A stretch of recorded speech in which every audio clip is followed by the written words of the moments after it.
Hello friends, welcome to dynamic classes. आज की इस वीडियो लेक्चर में हम डिस्कस करेंगे कुछ इंपॉर्टेंट एमसीक्यू को जो कि अपकमिंग एग्जाम्स के लिए इम्पोर्टेंट होंगे, जहां भी इंग्लिश लिटरेचर से रिलेटेड क्वेश्चन से पूछे जाते हैं। तो चलिए शुरुआत करते हैं पहले क्वेश्चन से। Who wrote the book a bunch of old letters? Option है आपके पास कमला दास, झुम्पा लाहिरी, सलमान रशीदी और जवाहरलाल नेहरू। तो जो इसका सही आंसर है option number D, Jawaharlal Nehru. Jawaharlal Nehru ने बंच ऑफ ओल्ड लेटर्स नाम की एक बुक लिखी थी। इसी के साथ साथ इन्होंने एक और बुक लिखी थी जिसको हम जानते हैं द डिस्कवरी ऑफ इंडिया के नाम से।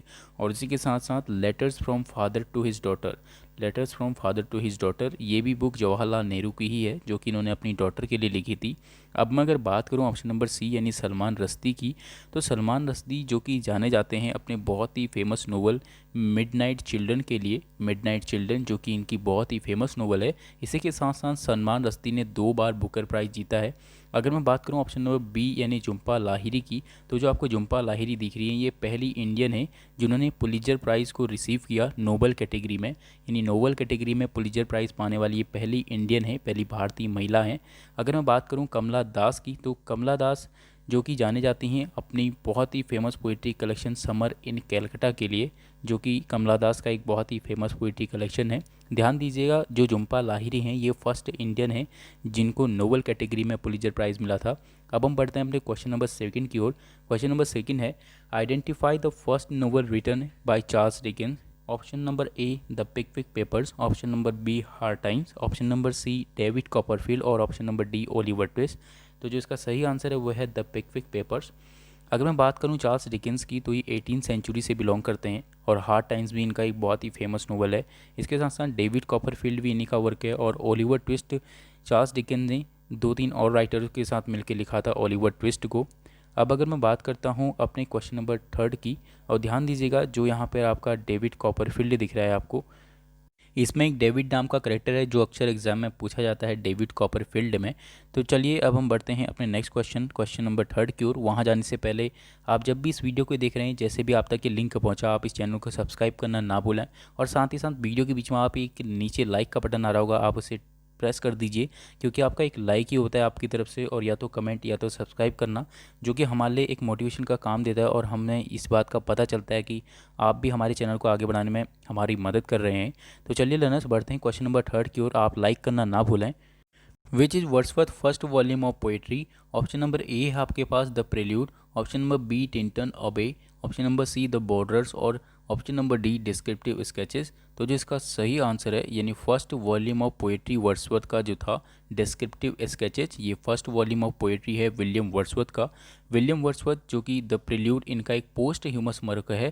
ध्यान दीजिएगा, द प्रेल्यूड इस बात के लिए जाना जाता है क्योंकि इनका पोस्ट ह्यूमस वर्क है, और ये जो वर्क है द प्रेल्यूड, इसको हम लोग सेमी ऑटोबायोग्राफिकल पोएम के नाम से भी जानते हैं। और वर्ड्सवर्थ जो कि आप जानते ही हैं ये रोमांटिक एज से बिलोंग करते हैं। और इसी के साथ साथ वर्ड्सवर्थ की जो बर्थ है वो पूछी जाती है एग्जाम्स में, तो मैं आपको बता दूं 7 ऑफ अप्रैल 1770 को वर्ड्सवर्थ का बर्थ है और 23 ऑफ अप्रैल 1850 को इनकी डेथ है। ध्यान दीजिएगा दोनों अप्रैल मंथ में ही है। और अगर मैं अब बात करता हूँ ऑप्शन नंबर बी टिंटन एबे की, तो ये भी वर्ड्सवर्थ की एक बहुत ही फेमस पोइट्री है। और द बॉर्डर्स ये एक आपका क्लासिकल ऑथर्स के जो वर्क्स हैं उनको भी इसमें इस बुक में डिस्कस किया गया है द बॉर्डर्स में, तो ये भी वर्ड्सवर्थ का ही एक कलेक्शन है। अब हम बात करते हैं क्वेश्चन नंबर फोर्थ, यानी who called Wordsworth the spoiled child of disappointment? Option है आपके पास option number A William Hazlitt, option number B Thomas De Quincey, option number C Samuel Johnson और जेम्स बोसवेल। तो जो इसका सही आंसर है वो है option number A William Hazlitt. William Hazlitt जिनको हम इंग्लिश लिटरेचर में क्रिटिक के नाम से भी जानते हैं, और ये बिलोंग करते हैं आपका 18 सेंचुरी से। अगर मैं बात करूं इन्होंने वर्ड्सवर्थ को स्पॉइल्ड चाइल्ड ऑफ डिसअपॉइंटमेंट कहाँ कहा, इन्होंने इनका एक ऐसे है जिसको हम जानते हैं the spirit of the age के नाम से, the spirit of the age के नाम से, इस ऐसे में इन्होंने वर्ड्सवर्थ को स्पॉइल्ड चाइल्ड ऑफ डिसअपॉइंटमेंट कहा है। अगर मैं अब बात करूं थॉमस डी क्विंसी की, तो थॉमस डी क्विंसी जो कि जाने जाते हैं अपने बहुत ही एक फेमस वर्क के लिए जिसका नाम है confessions of N opium eater. Opium का मतलब होता है चरस या गांजा, हम इसको बोलते हैं। तो ये इनका एक ड्रामा था थॉमस डी क्विंसी का जिसको हम लोग confession of N opium eater के नाम से जानते हैं, और ये 1962 में प्ले हुआ। अगर मैं बात करता हूँ थॉमस डी क्विंसी की, तो 1785 में इनका बर्थ है और 1859 में इनकी डेथ है। अब मैं बढ़ता हूँ ऑप्शन नंबर सी यानी सैमुअल जॉनसन की ओर। तो सैमुअल जॉनसन, जिनको आप डॉक्टर जॉनसन के नाम से भी जानते हैं और जो कि फेमस है अपनी पहली डिक्शनरी के लिए, जो कि 1655 में आई थी।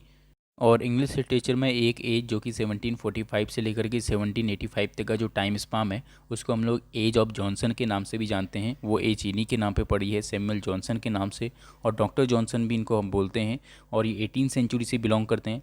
अगर मैं बात करूँ इनके फेमस वर्क की, तो dictionary of the English language इनका बहुत ही फेमस वर्क है, जो कि 1755 में आया था। इसी के साथ साथ एक लंदन नाम का भी इनका एक वर्क है, जो कि एक पोएम है। और द वैनिटी ऑफ ह्यूमन विसेस भी इनकी एक पोएम है।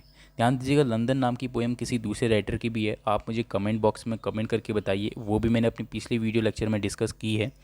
अगर हम बात करूं जेम्स बॉसवेल की, ऑप्शन नंबर डी, तो जेम्स बॉसवेल इसलिए फेमस हैं क्योंकि इन्होंने जो ये सैमुअल जॉनसन है, जिनको हम लोग डॉक्टर जॉनसन के नाम से जानते हैं, इन्हीं पे एक बायोग्राफी लिखी इनकी, जिसको हम लोग बायोग्राफी ऑफ सैमुअल जॉनसन भी बोलते हैं। लेकिन जो जेम्स बोसवेल थे, इन्होंने उस बायोग्राफी को नाम दिया था लाइफ ऑफ सैमुअल जॉनसन, जो कि 1791 में इन्होंने लिखी थी।